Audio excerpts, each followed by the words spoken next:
আমি পশুপ্রেমিক হিসেবে হয়তো আমাকে অনেকে চেনেন। আজকে এই দাদাভাই আমাকে ফোন করলো, বললো এরকম দিদি আমার চোখের সামনে এরকম দীপক সরকার 3 নম্বর ওয়ার্ডে বাড়ি, দীপক সরকার এরকম বন্দুক বিড়ালটা এরকম পাঁচিলে বসেছিল, বন্দুক দিয়ে গুলি করে মেরে ফেললো। এয়ারগান দিয়ে একের পর এক অবলা পশু হত্যা, চাঞ্চল্য চাকদহে। লোকালয়ে এয়ারগান দিয়ে একের পর এক নিরীহ পশু পাখি গুলি করে মারার অভিযোগ উঠল এক ব্যক্তির বিরুদ্ধে। ঘটনাটি ঘটেছে চাকদহ পৌরসভার 3 নম্বর ওয়ার্ডের রবীন্দ্রনগর এলাকায়। এই ঘটনাকে কেন্দ্র করে এলাকায় তীব্র উত্তেজনা ছড়িয়ে পড়েছে। স্থানীয় সূত্রে জানা গেছে, রবীন্দ্রনগর এলাকার বাসিন্দা দীপক সরকার নামে এক ব্যক্তি দীর্ঘদিন ধরেই তাঁর এয়ারগান দিয়ে এলাকায় অত্যাচার চালাচ্ছে। প্রত্যক্ষদর্শী রিঙ্কু সেন বলেন, বিকেল আনুমানিক 4:30 নাগাদ তিনি বাড়ি থেকে বেরোনোর সময় দেখতে পান যে পাশের বাড়ির প্রাচীরে একটি বিড়াল বসে আছে। আচমকা একটা গুলির শব্দ শোনা যায়। বিড়ালটি প্রাচীর থেকে নেমে ছটফট করতে থাকে। তারপর দেখা যায় এক পাশ দিয়ে রক্ত বেরোচ্ছে। রিঙ্কুবাবুর অভিযোগ, দীপক সরকার নামে ওই ব্যক্তি বিড়ালটি তার এয়ারগান দিয়ে গুলি করেছেন। ঘটনার পর দীপক সরকার বিষয়টি কাউকে না জানানোর অনুরোধও করেন। এই ঘটনার প্রতিবাদে সোচ্চার হয়েছেন স্থানীয় পশুপ্রেমীরা। ঘটনাটি নিয়ে পুলিশি তদন্ত শুরু করেছে। তা আমি যথারীতি শোনার পর ওখানে হন্তদন্ত করে এসেছি। আমি গিয়ে বলেছি যে আপনি বন্দুকটা ফেরত দিন। বন্দুক প্রথমে দিতে চাইছিল না, তারপরে আমি ওনার মা ছিল, ওনার কাকিমা, ওনাকে বলো দিতে, আমাকে টেম্পটেড না করতে। হ্যাঁ, আর তো প্রথমে বলছে কি বিড়াল ওনার বাড়িতে ঢুকে যায়। তা আমি বলছি বিড়াল আপনার পাকা বাড়ি কী করে ঢুকে যায়? তারপরে উনি বলছে না পাঁচিলে বসেছিল তাই মেরেছে। আমি বলছি আপনি এইভাবে মারতে পারেন না, আপনার যদি কিছু হতো আপনি জল দিতে, এমনি ওরা চলে যায়। বলতে গেলে আপনি তো এই কাজ করতে পারেন না। তা ওইখানকার পাড়ার লোকেরা বলছে দীর্ঘদিন বলে পাখিগুলোকে মেরে ওই জায়গায় পাখির বংশ বলে শেষ করে দিয়েছে, এরকম একটা ব্যাপার। তারপর মানে এয়ারগান দিয়ে মারছে এগুলো। হ্যাঁ, এয়ারগান দিয়ে করছে। ওখানকার যে স্থানীয় যে লোক কাকিমারা আছে তারাও সেম একই কথাই বললো। এই বিড়ালকেও কি ওইভাবেই মেরেছে? হ্যাঁ, ওই বিড়ালকেও সেইভাবেই মেরেছে এই এয়ারগান দিয়ে।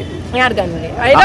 এটা বলতে আই উইটনেস উনি চোখের সামনে পুরো দেখেছেন। মানে এইটাকে আপনারা নিয়েছেন? হ্যাঁ, ওনার কাছে আমরা চেয়েছি, আমরা নুমাল দিয়ে ধরেছি, কারণ এটা তো আমাদের ধরার অধিকার নেই, পুলিশদের ধরার অধিকার। তা আমরা এবার যেহেতু আমরা যে ওনার কাছে থাকলে তো আবার উনি একটা অঘটন করবে। আর আমরা এমনিও বলতে গেলে আমরা পশুদের পরিষেবা দিতে আমরা এমনি হাঁপিয়ে যাচ্ছি। আর আরও যদি কোনো পশু পাখির কিছু ক্ষতি হয় কে পরিষেবা দেবে? আর এক একটা কুকুরের পরিষেবা দিতে গেলে প্রচুর খরচা। বলতে গেলে যারা পশু পোষে তারা নিজেরাও জানে। সেই ধরনের আমরা এটা নিয়ে থানায় এসেছেন? হ্যাঁ, থানায় এসেছি, যাতে এই মানুষটি দ্বিতীয় ধরনের এই ধরনের কাজ যেন একদম না করে, আর চাপ দেয় যাতে কোনো মানুষ এই ধরনের কাজ যাতে না করে, সেটাই আমরা থানায় বলে যাব। আপনার নাম? আমার নাম হলো কথা হালদার, আর আমি পশুপ্রেমিক।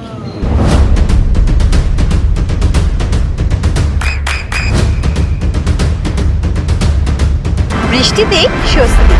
বৃষ্টি অ্যাকোয়া, বিশুদ্ধ পানীয় জল। আমি 4:30 নাগাদ যখন ঘর থেকে বেরোচ্ছি তখন দেখলাম যে একটা বিড়াল পাঁচিলে বসে আছে। 4:35 নাগাদ দেখলাম ফট করে একটা আওয়াজ হলো, বিড়ালটা পড়ে গেল। আমি পাঁচিলের সামনে গেলাম, গিয়ে দেখছি বিড়ালটা ছটফট করছে আর এক সাইড থেকে রক্ত বেরোচ্ছে।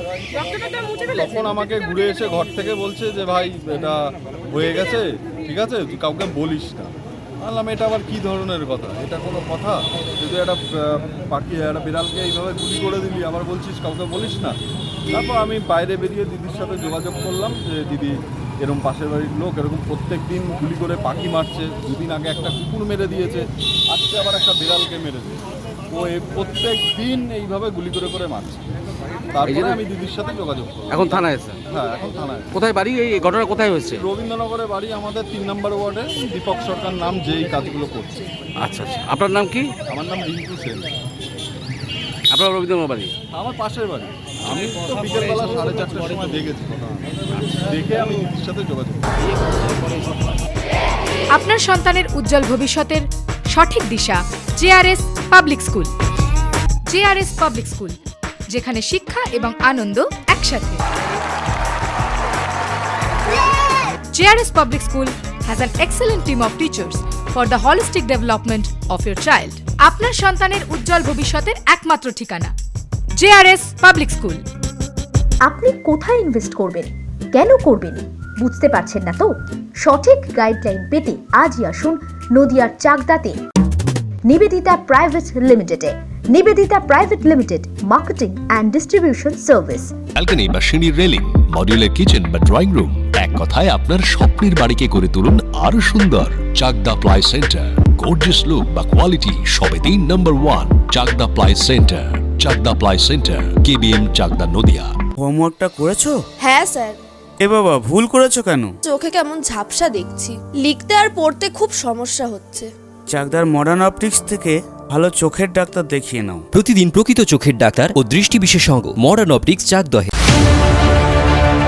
চাকদা অ্যালুমিনিয়াম সেন্টার, প্লাই, কাঁচ, laminates, kitchen fittings, door lock, window ও অ্যালুমিনিয়ামের খুচরো ও পাইকারি বিক্রেতা।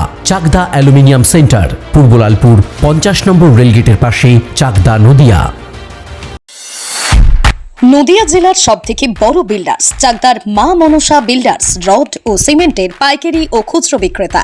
মা মনসা বিল্ডার্স, পদ্মবিলা, চাকদা, নদিয়া। রুম রে মাত্র 1500 টাকা থেকে স্টার, খাওয়া দাওয়া রিজনেবল প্রাইস। নদিয়ার একমাত্র 3 স্টার ক্যাটাগরি হোটেল এনবি সোনার বাংলা হোটেল, কল্যাণী এইমসের ঠিক উল্টো দিকে, কল্যাণী, নদিয়া। নদিয়ার একমাত্র অথরাইজড ডিস্ট্রিবিউটর ঘোষ কমিউনিকেশন, থানার মোড়, চাকদা।